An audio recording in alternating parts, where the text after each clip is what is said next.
Rules ಇಲ್ಲ. ನಮ್ phone ಎತ್ತಬೇಕು ಅಂತ ನಿಮ್ಗೆ ರೂಲ್ಸ್ ಐತೆ, ಆದ್ರೆ ನೀವು ಫೋನ್ ಎತ್ತಲ್ಲ. ಫೋನ್ ಸ್ವಿಚ್ ಆಫ್ ಮಾಡ್ಕೊಳ್ಳೋ ನೆಸೆಸಿಟಿ ಏನಿದೆ?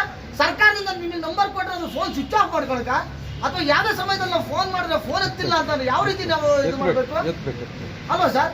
ನಾವ್ ಯಾರನ್ನ ಕೇಳಬೇಕು?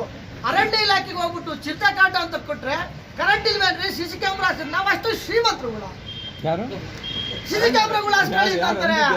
ಏನ್ ಮಾತಾಡ್ಕೊಳ್ಳೋದು? ಆಯ್ತಾ, ಅಲ್ಲಿಂದ ಬರ್ತೀವಿ ನಾವು. ನೈಟ್ ಅಂತೂ ಓಡಾಡ್ಬೇಕು ಅಂದ್ರೆ ಯಾವ ರೀತಿ ಓಡಾಡ್ಬೇಕು? ಅರ್ಧ ಗಂಟೆಗೆ ಅಧಿಕಾರಿಗಳು ಬರಲ್ಲ,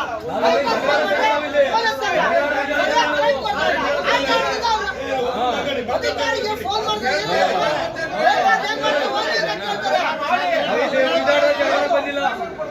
ಸಮಾಧಾನ ಕೇಳ್ತಾ ಇದ್ದೀವಿ. ಕರೆಂಟ್ ಆಯ್ತಾ? ಹೋರಾಟ ಮಾಡಬೇಕು, ಸ್ಟ್ರೈಕ್ ಮಾಡಬೇಕು.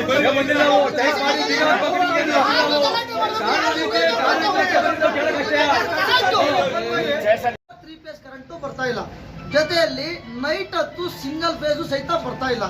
ನಮ್ಮಲ್ಲಿ ತೋಟದ ಮನೆಗಳಲ್ಲಿ ಚಿಂತೆ ಕಾಟಗಳು ತುಂಬಾ ಇದಾವೆ. ಜೊತೆಯಲ್ಲಿ SSLC ಎಕ್ಸಾಮ್ ಸ್ಟಾರ್ಟ್ ಆಗೋ ಸೂಚನೆಗಳಿದ್ವು. ಈ ಸಮಯದಲ್ಲಿ ವಿದ್ಯಾರ್ಥಿಗಳಿಗೂ ಅನ್ಯಾಯ ಆಗ್ತಾ ಇದೆ. ತೋಟಗಳಲ್ಲಿ 2016ರಲ್ಲಿ ಎಲ್ಲ ಬೋರ್ಗಳು ಫೇಲ್ ಆಗಿ ನಮ್ಮ ಭಾಗದವರು ಯಾವ ಈ ಚಾನಲ್ ಆಗಲಿ ಹೇಮಾವತಿ ಇದರಿಂದಾಗಲಿ ನಮಗೆ ನೀರಿನ ಅವಶ್ಯಕತೆ, ನೀರಿನ ಇದಿಲ್ಲ ನಮಗೆ ಮೂಲಸೌಕರ್ಯಗಳು. ಹಾಗಾಗಿ ಇತ್ತೀಚೆಗೆ ಎಲ್ಲ 2 ವರ್ಷದಿಂದ ಮಳೆ ಆಗಿರೋದಕ್ಕೆ ನಮಗೆ ಒಂದು ಸ್ವಲ್ಪ ಬೋರ್ಗಳು ಓಡಾಡಂಗೆ ಆಗುತ್ತೆ. ನಾವು ಅಧಿಕಾರಿಗಳಾಗ್ಲಿ ಅರಣ್ಯ ಇಲಾಖೆಗಳಾಗ್ಲಿ ಯಾರು ನಮಗೆ ರೆಸ್ಪಾನ್ಸ್ ಮಾಡ್ತಾ ಇಲ್ಲ. ನಾವು ನಿಮ್ಮ ಹತ್ರ ಇಲಾಖೆಗೆ ಎಂತ ಬರ್ತೀವಿ ಗೊತ್ತಾ? ನಮ್ಮೂರಲ್ಲಿ ಏನೋ ಗಲಾಟೆ ಆದ್ರೆ ಇನ್ನೊಂದು ಒಂದು ಸಮಸ್ಯೆ ಕಷ್ಟಕೊಳ್ಬೇಕು. ನಮಗೆ ರಕ್ಷಣೆ ಬೇಕಾಗಿಲ್ಲ, ವಿದ್ಯುತ್ ಬೇಕಾಗಿರೋದು ಸ್ವಾಮಿ. ಆಮೇಲೆ ನಾವು ಏನ್ ಕೂತ್ಕೊಂಡಿದೀವಿ ಅಂತ ಹೇಳ್ತೀವಿ ಕೇಳಿ. ನಾವು ಏನ್ ಒಂದು ನಿಮಿಷ, ನೀವು ರೈತರು ಮಕ್ಕಳುಗಳು, ನೀವು ರೈತರುಗಳು, ನೀವು ಅರ್ಥ ಮಾಡ್ಕೋಬೇಕು. ಇಲ್ಲ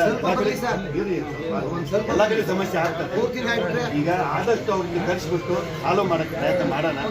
ಎಲ್ಲ ಸೇರಿ ಸರಿ ಮಾಡ್ಬೇಕಲ್ಲ, ಅದಕ್ಕೆ ನೀವು ಕೂಗಾಡುದು ಬಿಡುದು ಮಾಡೋದು ಬೇಡ. ಕರೀಸಿ ಅವ್ರನ್ನ ಕರೀಸಿ ಮಾತಾಡೋಣ. ನಿಮ್ದು ಏನ್ ಸಮಸ್ಯೆ ಮಾತಾಡಿ. ಈಗ ಒಬ್ರು ಮಾತಾಡ್ಬೇಕಾದ್ರೆ ಇನ್ನೊಬ್ರಿಗೆ ಅರ್ಥ ಆಗ, ನೀವೇನ್ ಕೇಳ್ತಾರ, ನೀವು ಮಾತಾಡ್ಬೇಕಾದ್ರೆ ಇನ್ನೇನು 4 ಜನ ಇದ್ರೆ ಗೊತ್ತಾಗ ಅಲ್ವಾ?